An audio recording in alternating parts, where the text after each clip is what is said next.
अनुवाद सीखने के लिए आज हम सीख रहे हैं ईकारांत स्त्रीलिंग नदी शब्द।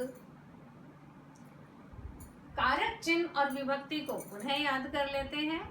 कर्ता ने प्रथमा, कर्म को द्वितीया, करण से के द्वारा तृतीया, संप्रदान के लिए चतुर्थी, अपादान से पृथक पंचमी, संबंध काके की षष्ठी, रारेरी षष्ठी, अधिकरण में पर सप्तमी।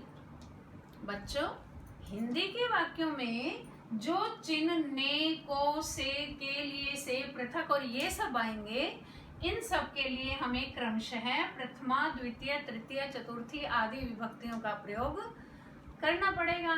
तो इसके लिए क्या जरूरी है? शब्द रूपों को अच्छे से याद कर लेना, खूब अच्छे से, खूब अच्छी प्रैक्टिस करके इन्हें हमें स्मरण करना है, ताकि जब भी हम अनुवाद करें तो अच्छे से करें। आज हम नदी शब्द सीख रहे हैं। जैसे नदी, नद्यौ नद्यः, नदीं नद्यौ नद्यः, नद्या नदीभ्यां नदीभिः, नद्यै नदीभ्यां नदीभ्यः, नद्यः नदीभ्यां नदीभ्यः, नद्यः नद्योः नदीनां, नद्यां नद्योः नदीषु। कितनी आसान संस्कृत है। केवल 21 वाक्यों में हमारे सारे प्रयोग आगे, नेको से के, इन सभी के। और ईकारांत स्त्रीलिंग शब्द नदी के समान देखो, नारी, गौरी, कुमारी, पुत्री, रजनी, महिषी, मही, मृगी, सिंही, नगरी, वापी इत्यादि इसी के समान चलेंगे। स्त्री शब्द भी ईकारांत है, ये भी इसी के समान चलता, लेकिन इसमें थोड़ा सा फर्क है। जब स्त्री शब्द की रूप चलाते हैं तो जो हमारी बड़ी ई है इसको ई आदेश हो जाता है, तथा जब नदी के रूप चलाते हैं तो इसमें जो नदी में बड़ी ई है इसको यह आदेश हो जाता है।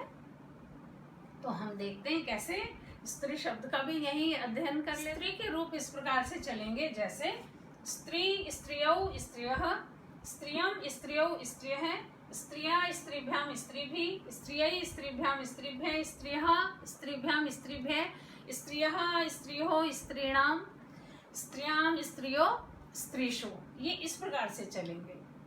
बच्चों, अनुवाद में भी इनका किस प्रकार से हम प्रयोग करते हैं, जैसे यह नदी है, राम नदी को देखता है, वह नदी के साथ साथ चलता है, नदी के लिए प्रणाम करता है, राम नदी से दूर जाता है, वह नदी का किनारा है, नदी में मछलियां हैं। तो इस प्रकार से जब हम वाक्य देखेंगे तो उसी के अनुसार हम इन सभी विभक्तियों का प्रयोग करेंगे। अगले ट्यूटोरियल में हम इससे आगे के शब्द रूप सीखेंगे।